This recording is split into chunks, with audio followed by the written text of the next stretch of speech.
This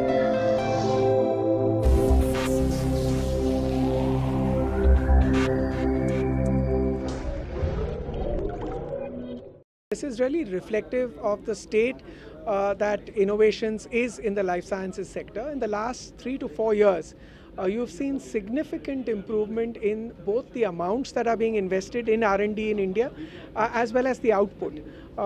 You have in recent times, companies that are pure play R&D setups. At this point, that means companies which do not have revenues and rely on out-licensing revenues which will come, which are uncertain, which may flow after 3 to 4 years. I think that marks a significant change in terms of where innovation stands today in India.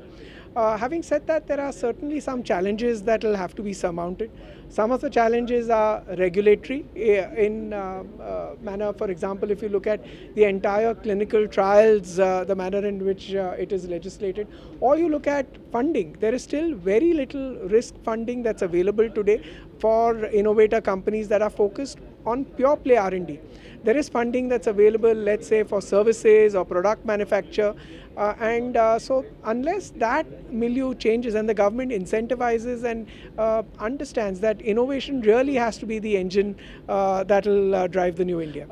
If you look at, there are two ways to look at it, and and you will find that in our report. The spend on R&D in India has steadily been growing, and which used to be a minuscule 1-2%. There are companies which are now edging close to double digit in terms of their sales. But again, that tells only half the story, because these are companies which are existing, have funds to invest. It's really that you have to look at the smaller companies that are in these incubators which are coming up across India, which are setting up these R&D laboratories.